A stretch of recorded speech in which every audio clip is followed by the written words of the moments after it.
देखिए, आज हम आपके लिए ऑनलाइन क्लास के माध्यम से कक्षा 10 के अंतर्गत जो संस्कृत खंड है, हिंदी पाठ्य पुस्तक के अनुसार उसको लेकर के आए हैं। इस संस्कृत खंड के अंतर्गत बोर्ड परीक्षा में कुछ प्रश्न पूछे जाते हैं और एक संस्कृत निष्ठ गद्यांश या पद्यांश लिखा होता है। उसमें प्रसंग, उसमें संदर्भ और उसका जो हिंदी अनुवाद करना होता है।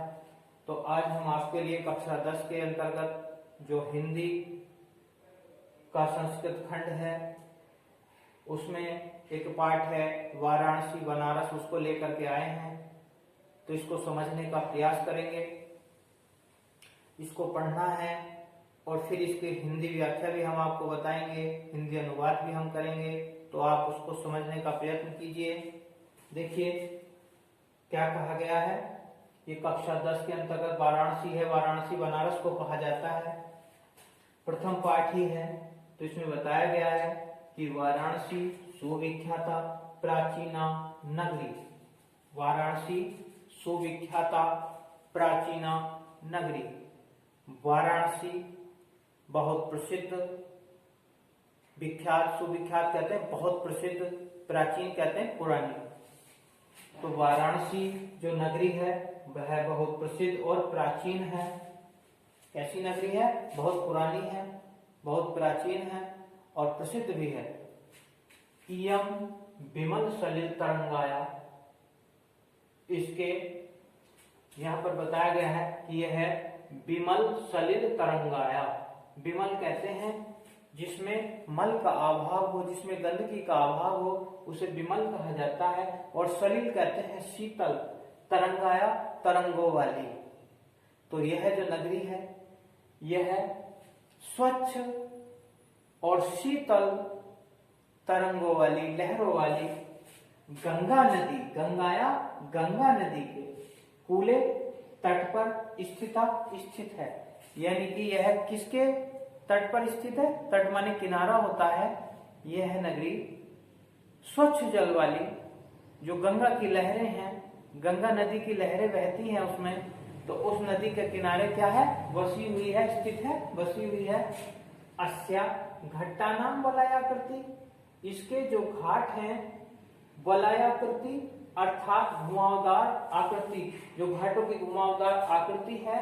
पंक्ति धवलायाम चंद्रिकायाम बहुराजते, तो इसके जो घाट हैं वो चंद्रमा की चांदनी में, क्या बताया? धवलाया सफेद चांदनी में, चंद्रिकायाम बहुराजते बहुत शोभित होते हैं, बहुत शोभा पाते हैं।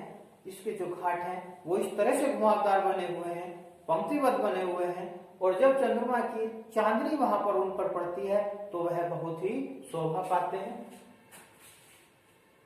अगणिता पर्यटक, अगणिता जिनकी गणना न की जाए, अनगिनत। अत्र माने यहाँ पर, तो यहाँ पर अगणित पर्यटक, पर्यटक जो घूमने के लिए आते हैं उनको पर्यटक कहा जाता है। सुदूरेभ्य बहुत दूर दूर से, नित्यम रोजाना आयंती आते हैं।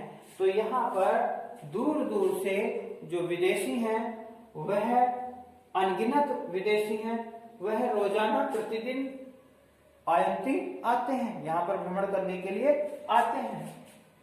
अस्याम इसके घाटा नाम शोभा विलोक्य, और इसके घाटों की सुंदरता को विलोक्य देखकर इमाम बहु प्रशंसती, इनकी बहुत प्रशंसा करते हैं। क्या कह रहे हैं कि यहाँ पर वो अगणित पर्यटक आते हैं और आने के पश्चात इसकी सुंदरता को, इसके घाटों की शोभा को देखते हैं और देख करके उसकी बहुत प्रशंसा करते हैं। वाराणसिया प्राचीन कालादे गेहे गेहे विद्या दिव्यम ज्योति बोधते। देखिए इसमें बताया गया है कि वाराणसी में प्राचीन काल से ही, प्राचीन कालात पढ़ेंगे इसको, एक ही। तो यहाँ पर प्राचीन पुराने समय से ही घर घर में, गेहे गेहे, गेहे घर के लिए आया, घर घर में विद्याया अर्थात विद्या, शिक्षा, दिव्यम ज्योति अच्छा शिक्षा का जो प्रकाश है, दिव्य प्रकाश है, ज्योति ज्योतते दिखाई देता है, प्रकाशवान है, चमकता है, घर घर में पता लगता है, ज्ञात हो जाता है। क्योंकि वहां पर घर घर में विद्वान है। अधुना भी आज भी अत्र माने यहाँ संस्कृत वाग्धाराया सततम प्रवहति, यहाँ पर संस्कृत पाणी जो देववाणी है उसकी जो धारा है वो सतत रूप से प्रवहती अर्थात बह रही है। जननाम ज्ञानाम च वर्धयति, और लोगों के ज्ञान को बढ़ा रही है। अत्र अनेके, अत्र माने यहाँ अनेके अनेक आचार्य मूर्धन्य विद्वान सह, अर्थात यहाँ पर अनेक आचार्य और मूर्धन्य विद्वान वैदिक वाङ्मयस्य अध्ययने, वैदिक वाङ्मयस्य अध्ययने अर्थात जो वैदिक साहित्य है उसका अध्ययन करते रहते हैं, और अध्यापने च इदानीं निरता, अर्थात अध्ययन और अध्यापन में लगे रहते हैं। कैसे लगे रहते हैं? यहाँ पर कुछ आचार्य हैं, मूर्धन्य विद्वान हैं, तो वह वैदिक जो साहित्य संस्कृत साहित्य है उसके अध्ययन में और क्या करते हैं, उसके अध्यापन में लगे रहते हैं। न केवलम भारतीय, केवल भारतीय ही नहीं अपितु विदेशी का गीर्वाण्या अध्ययनाय अत्र आगच्छन्ति, तो यहाँ पर केवल भारतीय ही पढ़ने के लिए नहीं आते, विदेशी भी इस संस्कृत भाषा के अध्ययन करने के लिए अत्र माने यहाँ पर आगच्छन्ति आते हैं। निःशुल्क च विद्यायाम गृह्णन्ति, और निःशुल्क इसकी शिक्षा को ग्रहण करते हैं। अत्र यहाँ पर हिंदू विश्वविद्यालय, संस्कृत विश्वविद्यालय, हिंदू विश्वविद्यालय, संस्कृत विश्वविद्यालय, काशी विद्यापीठ इत्यादि, इन्होंने बताया है कि यहाँ पर हिंदू विश्वविद्यालय, संस्कृत विश्वविद्यालय, काशी विद्यापीठ, त्रय विश्वविद्यालय संति, तीन विश्वविद्यालय हैं। कहाँ? वाराणसी में। तो इसमें बताया है कि यहाँ पर तीन विश्वविद्यालय है। अब बात आती है कि इससे प्रश्न कैसे पूछे जाते हैं। सबसे पहले संदर्भ पूछा जाएगा, तो संदर्भ में हमको लिखना है, देखिए संस्कृत में लिखा होगा, जो गद्यांश आए, संस्कृत निष्ठ या पद्य आए, जो भी आए, श्लोक आए, तो इसमें क्या होता है कि इसमें आपको हिंदी अनुवाद करना होता है।